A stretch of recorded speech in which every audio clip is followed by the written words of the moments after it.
Lagi rame di sosmed tuh anak-anak Gen Z tuh katanya susah cari kerja. Udah dapat kerja, kerjaannya ruwet, gajinya nggak seberapa gitu kan. Gaji kita itu tergantung antara lu ngelamar atau lu dilamar. Bisa bahasa Inggris, berpenampilan menarik, tinggi 170, menguasai Excel, menguasai ini. Lu nggak bisa kayak bulan depan gue mau ke luar negeri, ya nggak bisa. Setidaknya minimal lu bisa belajar bahasa yang lu tuju.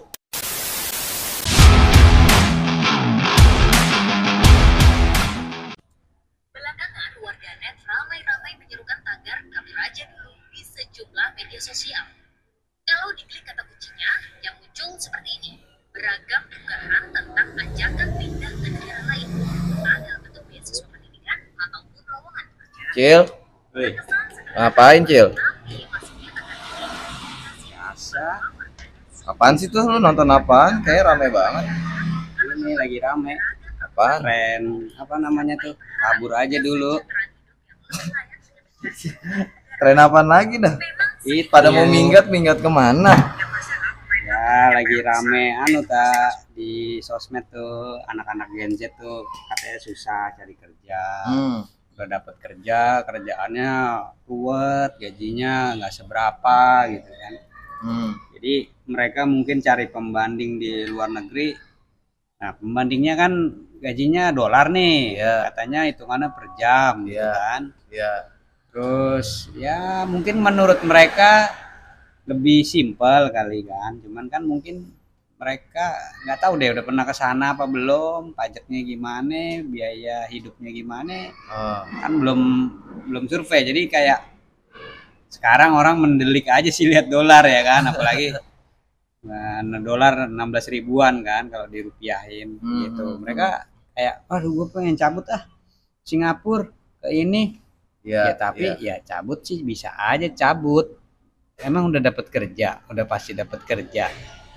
Kalaupun ia dapat kerja di sana, siapa yang nanggung gitu kan? Ya gak sih? Ya, Karena kan iyalah. zaman dulu kita mau keluar negeri aja ada visa, ya kan? Ada beberapa negara yang pakai visa. Setidaknya ada yang nanggung di sana gitu kan? Gitu. Nah ini gua nggak tahu nih fenomena ini gimana menurut lu tak? Ya kalau menurut gua mah kayak yang udah Cil, kan kita suka curhat nih sama teman-teman yang lain. Ini gimana ya? Ini bukannya kita mau ngebeda-bedain generasi Z, X, milenial, apalah itu gitu kan. Ya kita namanya kerja kan pengen kerja bareng Cil. Nah cuma problemnya kadang tuh kita suka pusing sendiri dengan pola pikir generasi Z nih, Gen Gitu Z. ya? Iya. Kayak contoh lah, kita di sini kagak kagak bermasalah, bukannya nggak masalah ya, maksudnya kita masih fleksibel. Kayak ini lagi kerja dibikin santai sambil bercanda lah ya kan, masih kadang telat-telat dikit kita masih maklumi gitu kan. Nah itu mereka aja susah tuh ngikutin, begitu kita nasihatin dia ngambek, dia keluar. Itu ya. Iya, nah Iya sekarang nih giliran dia pengen kerja di luar negeri, Ya, terus tiba-tiba dia aturannya bete sama atasannya, terus dia keluar mau kemana? aturannya lebih ini ya, lebih saklek kayaknya di sana ya. Lebih saklek. Udah gitu lu kagak bisa cabut ke tempat si Ujang ya kan, ngerokok di sono, ngopi di sono. Lah di sana lu mau cabut kemana bang? Kampung orang itu. Nah, itu dia kadang nggak habis pikir ya dengan anak-anak muda sekarang ya. Jadi kalau dipikir dengan gaya kerja kayaknya cuman mayoritas cuman bisa satu kerjaan gitu nggak sih? Iya. Jadi nggak multitasking gitu. Kalau disuruh multitasking kayak udah, aduh beban hidup lu sebesar apa gitu. Kayaknya udah berat banget. Misalkan kerjaannya eh desainer gitu. Terus Iya, disuruh iya. desainer yang cuman disuruh doang gitu. Terus begitu Ah, disuruh ini dong modelnya, role modelnya lu bisa gak bikinin? Nah, kayaknya iya. diminta gitu doang udah aduh mumet nih gua nih, aduh gua begini. Gua sering denger anak-anak muda tuh begitu udah, ya Allah baru kerja dikit dah, aduh ya Allah gua disuruh bos gua nih begini jam tengah malam. Boy, ini Indonesia boy, memang Nah, kayaknya budayanya begitu ya. emang begitu.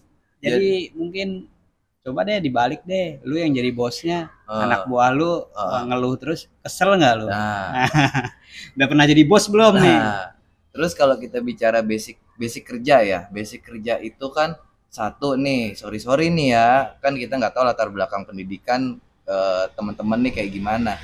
Kayak contoh, lu mau kerja di luar negeri, lu nggak bisa kayak bulan depan gue mau ke luar negeri, ya nggak bisa. Setidaknya minimal nih, minimal lu bisa belajar bahasa yang lu tuju. Iya, Contoh, bahasa asing. nah, lu mau ke Jepang, setidaknya lu bisa bahasa Jepang. Iya. Terus lu mau ke Amerika, setidaknya bahasa Inggris lu. Nah, Amerika aja nih ada banyak dialek nih. Iya, Inggris Kayak sama gitu. Amerika ada beda Ada loh beda. dialeknya. Kayak gitu. Ibarat kata nih obrolan yang apa ya? Nggak enak didengar lah ya, kayak misalkan teman-teman yang di Arab zaman dulu gara-gara mau bikin kopi malah dikasihnya apa namanya garam, akhirnya disiksa gitu kan, gara-gara kesel majikannya nih, gue nyuruhnya apa bikinnya apa ya kan. Nah, itu kan beda ya, itu Oh, kayak ART lah ya. iya Cuman kan mungkin yang dimau sama Gen Z ini kan pekerjaan yang kantoran gitu kan. betul. Nah kalau bicara pekerja kantoran, emang nih yang pada mau keluar negeri udah sepinter apa dia? Gak perlu pinter dulu deh. Apa itu? Lu udah punya tabungan apa? Nah itu Kasarnya nih. dia. Lu Ya. mau naik getek ke luar negeri. Iya. Lu harus siapin visa tinggal atau betul. visa menetap, visa kerja pun ada dong, ya kan? Nggak Sponsor. sembarangan. Lu Kayak pengennya gitu. negara-negara yang udah maju, Amerika, Singapura. Hmm. Lah, apa ya mau nerima lu gitu kan? Iya. Kan mereka juga selektif juga kan dalam Iya. mencari pegawai gitu atau apalah. Nah, sorry nih kita sebagai contoh lah yang keluar dari mulut ya, kayak misalkan dari Bang Panji Pragiwaksono nih. Kita tahu dia adalah founder, dia adalah stand up yang paling tajir saat ini gitu ya. Itu aja dia cerita, gua habis-habisan men buat modal kerja di sono, dan dia buat hidup di Amerika ya. buat hidup di Amerika habis-habisan, bahkan dia mau mulai dari nol lagi, jadi dia stand up jalanan kayak gitu-gitu. Nah sekarang untuk orang yang sepinter Bang Panji, setajir dia bilang aja habis-habisan, lah lu siapa gitu, bukannya mau ngecilin ya gitu. Ya memang kalau misalkan kita ngomongin gaji ya, anggaplah tadi kita udah sempat lihat dikit lah, bukan survei lah, ada data dikit. Iya. Di Amerika hitungannya per jam ya. Iya, betul, per jam. Berapa? $7. Kurang lebih rata-rata $7. $7 per jam. Anggap aja satu hari itu berapa? Ya 8 jam misalkan. 7-8 jam gitu ya. Ya kalau dirupiahin sebulan lu bisa bawa pulang 70 juta lah ya, gitu ya. Kurang lebih 10 jutaan, tapi kan belum potong pajak. Lalu anggaplah pajak di sana berapa persen sih? Gue juga pajak kurang tahu sih beda-beda nih, tergantung pajaknya sendiri. Tapi kalau dari data sendiri mulai dari sekitar 25% sampai 39%. 30. Oke, anggap aja misalkan 30 lah ya, Iya. dari 70. Berarti udah keambil 21 juta gitu. Iya. Lu tinggal sisa 49 juta nih. Kurang lebih dah tuh. 49 juta. Oke. Biaya hidup lu gimana? Kagak ada warteg cuy. Nah, ini gua punya sedikit cerita nih. Jadi teman gua Australia sih. Dia kuliah di Australia gitu ya. Ya memang dia dari keluarga berada lah. Kuliah di Australia, memang dapat uang jatah, tapi menurut dia itu tidak cukup. Padahal kalau kita ngomongin di Indonesia, anggaplah sebulan anak kuliah dikasih 20-30 juta dari bapaknya. Itu udah gede banget kan. Tapi di sana tidak berharga, Pak. Dia cerita, yang seinget ya, ini agak-agak lupa sih gua harganya. Dia misalkan dia jajan terus beli rokok, dia emang rokok kan. Apa ya, kalau nggak salah ya Marlboro lah. Kalau nggak salah di sini mungkin ya 30.000, di sana itu 150.000 sampai 200.000. Hitungan rupiahnya. Itu bayangin. Air mineral gitu misalkan beli 30.000, Pak. Bahkan dia sampai kerja nih, dia kerja part time, simple kerjaannya, memang dibayar per jam, bersihin kaca apa itu tempat ya kayak McD kayak gitu-gitu, dia pintunya doang gitu, itu gue lupa sih dibayar berapa, demi dia bisa bertahan hidup gitu dan punya sisa. Dan kebetulan dia emang agak bukan pinter ya, dia bisa masak. Jadi uangnya buat belanja sayur-sayuran dia masak nih di apartemen. Sampai segitu padahal itu ya bapaknya bukan pejabat receh lah gitu. Dan ini kita ngomongin apa namanya anak-anak sekarang yang ya lalu orang kaya gitu ya. Ya sekaya-kayanya lu bisa bertahan berapa lama, cuy? Itu dia. Jadi kalau itu kan dari pengalaman temen lu ya. Temen gue. Kalau gue mungkin kalau bicara pengalaman belum, tapi gue pernah ditawarin secara pribadi.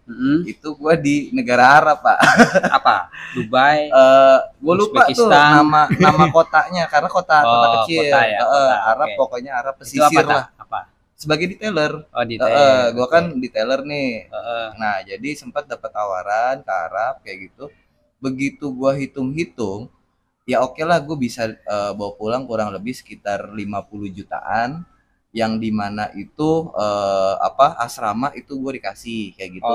Makan ya kayak semacam catering lah pagi siang pokoknya sore pagi siang malam sama makan ditanggung. Yang normal udah ditanggung tapi ditanggungnya cuman 4 bulan. Kayak gitu.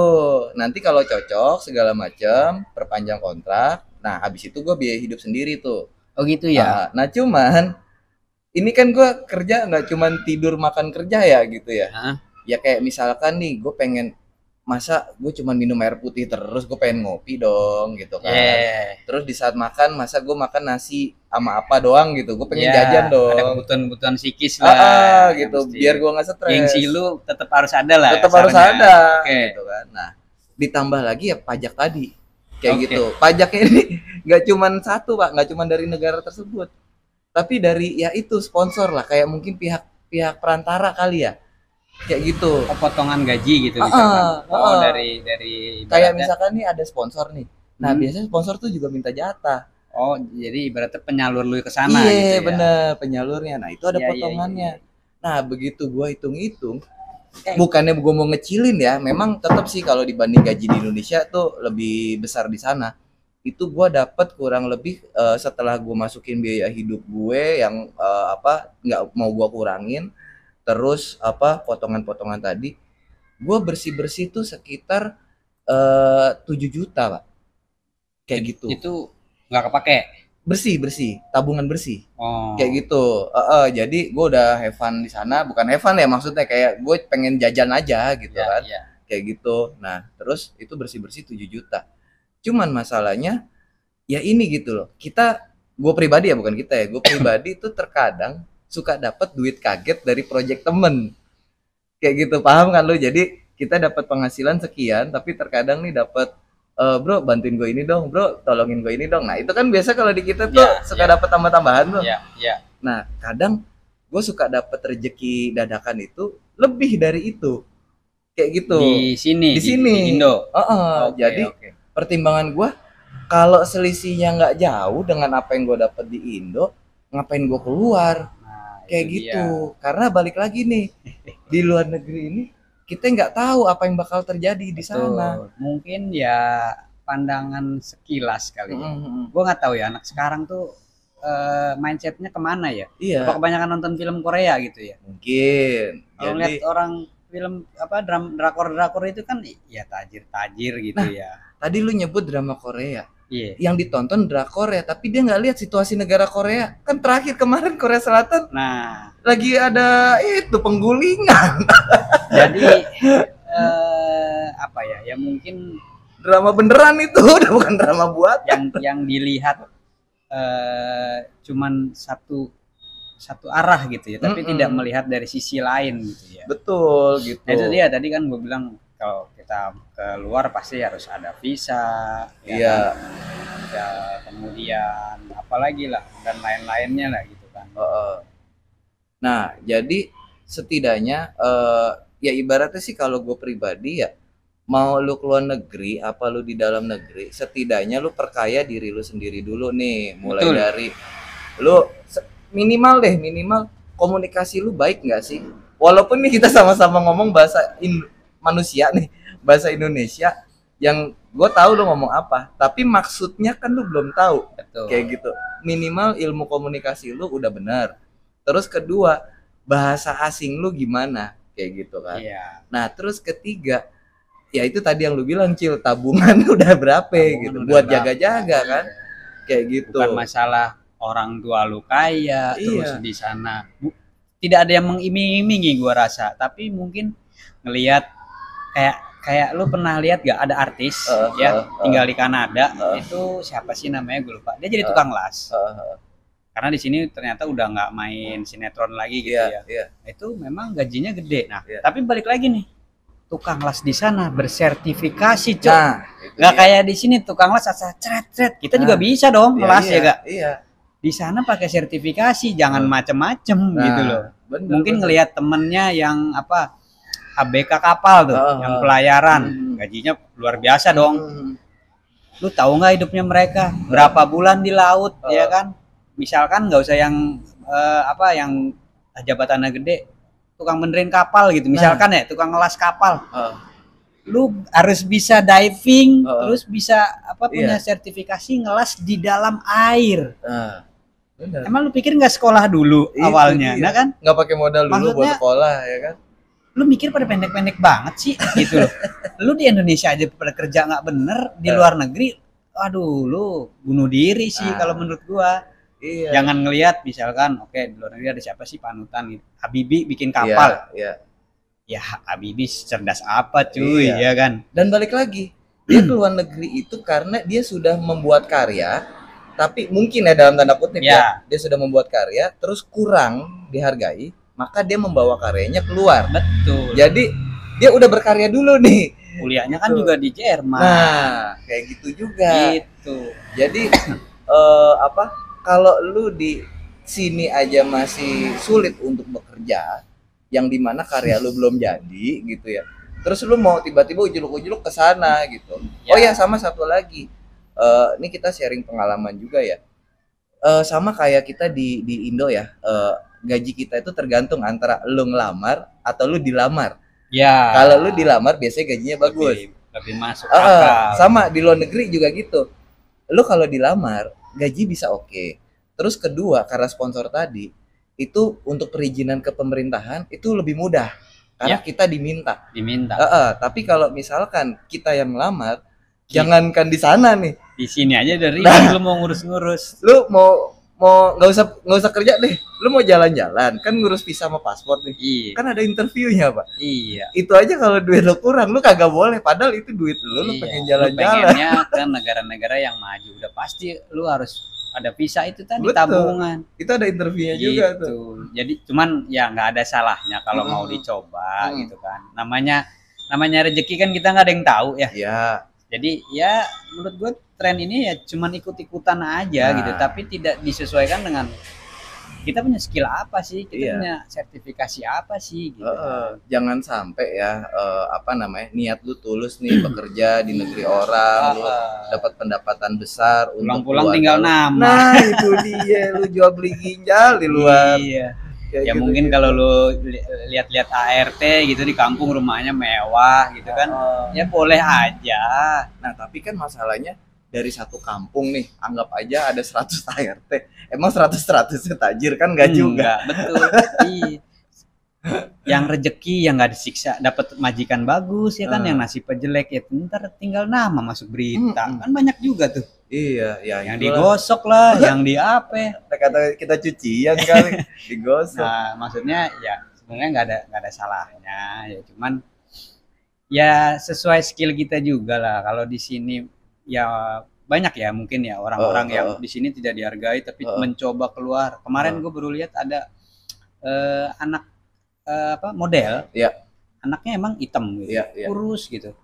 Lalu dia itu di dunia modeling, karena modelnya mungkin kalau orang Indonesia ngelihatnya kelihatan kucel gitu ya. Nah, tapi dia entah melamar atau mencoba peruntungannya ke kalau nggak salah Paris gitu ya.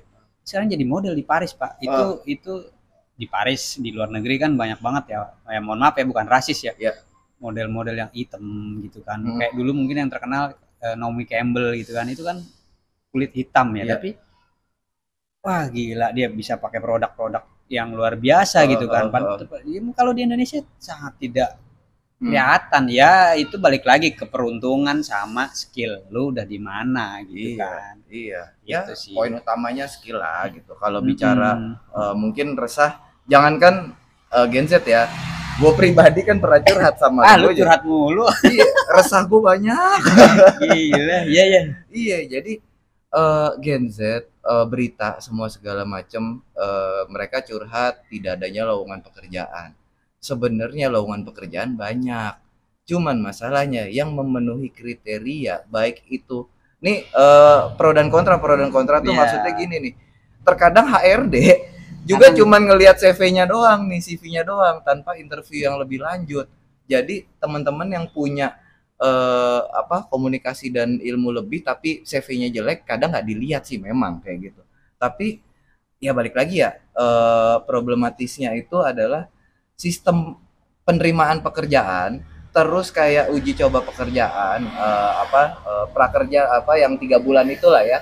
Iya. Nah itu kadang tuh tidak sesuai balik-balik. SOP-nya beda-beda ya di Iya. setiap instansi, setiap kantor Bener. gitu ya. Ah ditambah lagi musuh bareng kita nih korupsi bang. Oh ya kan, amplop mengamplop, ya kan, gara-gara anaknya ini saudaranya bapak nih. nah Iya, masuk. iya, Jadi punya paman. orang yang punya skill beneran liau gitu ya. Nah itu dia. Jadi ya keep Ya, tetap inilah, tetap semangat lah ya maksudnya. orang-orang HRD juga lah, tolonglah kalau misalkan emang perlu membutuhkan karyawan, butuhnya berapa satu orang, tulis aja satu orang, kriterianya jangan aneh-aneh. Iya. Ya gak? Ibaratnya nih, lu butuhnya apa? Desainer misalkan, Iya. desainer. Bisa bahasa Inggris, berpenampilan menarik, tinggi 170, menguasai Excel, menguasai ini. Lu butuh desainer doang. Desain itu apa? Lu ya gak? Iya. Jadi fokus ke pencarian orangnya mau yang mana? Ada lagi Pak. Ini yang Kadang paling nih HRD juga. syarat paling konyol itu ada dua memang. Menurut gue pribadi, satu berpengalaman. Pengalaman. Iya kan. Nah sekarang kalau bicara berpengalaman, terkadang satu gajinya berapa nih? Iya, Yang sanggup bayar gak? Sanggup bayar yang berpengalaman nggak? Terus kedua, kasihan nih adik-adik kita nih yang baru lulus, Iya. mungkin dia bicara pengalaman belum, tapi Kecil. nilai dia mungkin dia pernah ngebantu abang-abangnya segala macam bagus, tapi kita nggak lihat karyanya Nah, itu. kayak gitu karena karyanya dia diakuin sama abang-abangannya gitu.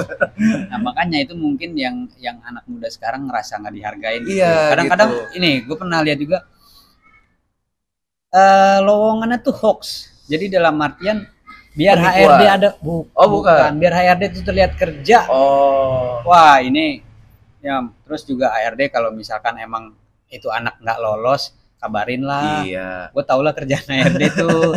Ya kan, maksudnya bukan meremehkan, tapi kan setidaknya orang-orang di luar sana menanti panggilan, bukan menanti panggilan, menanti info gue lolos Iya, apa enggak iya, ya. iya. Udah berharap banget kan pasti orang-orang yang lagi cari kerjaan ya gitu kan. Nah, itu tadi syarat yang menurut gua konyol, yaitu berpengalaman. Karena nggak semuanya yang tidak berpengalaman itu nggak jago. Nah, ini kali. Ada lagi syarat kedua apa menurut lo? Ayo tebak. Apa sih mampu berada di bawah tekanan? Enggak. Itu belum. Oh, itu kejauhan ya. Itu harus dicoba dulu kalau itu. Gitu. Tapi Ini kadang udah ada yang begitu tuh. ada Apa syarat dah lu dah? berpenampilan menarik. Nah, itu kan udah gue sebut berpenampilan menarik itu menurut siapa? Itu dia. Iya kan? Iya kan? Ya kan? Sorry nih ya buat teman-teman HRD. Emang lu pikir lu ganteng sama cantik weh HRD? Iya. Iya kan? Sekarang kalau ngomongin ganteng lu tinggal bayar ceban dah. Itu dia. Lu jelek nih misalkan. Lu mau ganteng, bayar ceban, percaya nggak? Jam 10 malam keluar ke Taman Lawang. Kasih tuh kalau nggak dapet. Makasih Mas ganteng. Sejelek-jelek lu tuh ada makasih Mas ganteng. Aduh. Disuruh kerja ngelas kapal hingga berpenampilan menarik lu mau Iya. narik Putri Duyung lu. Lu kan pakai ini apa? Pakai masker tuh. Harus bisa nyelam malahan kan. Iya. Sekolah diving berapa sekarang? Mahal banget. Itu dia. Belum ntar ngelasnya deket baling-baling lu. Sedot mati lu. Ya suka ngaco. Udahlah nih kadang Oke ya. ngomongin apa namanya yang Jadi gimana nih? Gara-gara hashtag kabur dulu ya. Iya lagi rame di TikTok. Kabur dulu aja gitu kan. Oh, lu mah Terus sampai kabur-kaburan mulu siapa sih. itu si Menteri SDM ya? Iya, iya. Bahlil. Oh, Bahlul. Bahlul. Keceplosan kan gua. Aduh, sensor nih sensor. Iya dia bilang kalau kalian pergi ke luar negeri berarti saya meragukan nasionalisme kalian. Ya, Balik lagi bukan nasionalisme. masalah nasionalis sih. Duit Pak. Ya nggak salah juga ya. Iya. Ya, namanya ya sekarang juga orang luar nih banyak yang apa namanya kalau pemain bola tuh naturalisasi gitu Lu kan. so-soan ngomong bola aja kagak paham bola. Entah kenapa itu. Ini kok jadi bola sih gara-gara HRD. Ya mungkin PSSI lagi buka lowongan. Untuk penjaga kiper apa penjahit apa gawang. Nah, Rapiin. nih sedikit-sedikit aja gue di ujung ya gitu. Iya. Sengaco-ngaconya lu, sebandel-bandelnya lu, sorry kalau di ini, sebangsat-bangsatnya lu, tapi kalau lu pinter, lu punya karya, siapa kayak gitu, itu nggak akan pernah kegeser, Pak. Itu. Kayak gitu. Nggak akan boro-boro dipecat, dia mau keluar aja malah dinaikin gajinya. Pak saya mau keluar Pak. Kenapa? Gajinya kecil. Nah, Iya. pasti orang akan nanya kan kalau lu punya power tuh. Hah, Tapi lu nggak punya apa-apa. Ya udah silakan. iya gitu loh. Ya kan bosnya aja udah aduh nih anak bisa kerja nggak sih gitu. Karena kan pasti bos memikirkan semuanya ya. Nah. Ya kan meskipun bosnya umurnya muda tapi kan dia punya apa usaha, punya karyawan, dia tahu, dia bisa membaca pikiran-pikiran orang itu. Iya, Mana gitu. yang bisa kerja, mana yang cuman datang tenggo pulang tenggo ya kan, mana yang cuman hahihi gitu kan. Ya bukannya gimana, di dunia kerja semua orang banyak banget ya. Banyak kayak gitu. Iya, Ya jadi sekarang kenapa orang luar juga kerja di kita? Logikanya sih gitu aja. Kita pengen keluar lah, orang luar aja pengen di kita. Coba lu sebelum keluar negeri, lu coba ada curhat sama orang bule yang ada di sini. Ngapain dia ke sini? Kalau emang enak di sono, ya kan? Logikanya gitu aja, cuy. Udahlah, Ya ribetin. itu balik lagi lah ke perorangannya mau terserah dah ya kan. Kita cuman bahas aja ini fenomena-fenomena yang unik ini. Ternyata yang resah nggak gue doang kan ya, banyak nih yang resah ternyata ya. Gitu ya. Ya udah Daripada resah mendingan kita bikin kopi lagi dah. kopi mulu lu, ntar tuanya jelek lu. Udah tua lu ya. Udah tua, udah jelek gue sekarang. Aduh, mudanya kebanyakan kopi nih. Makanya Oke gue gak diterima kerja. Kagak berpenampilan menarik. Itu buat HRD tuh. Catet ya. Oke dah. Oke kalau gitu kita pamit, sampai jumpa. Oke, bye.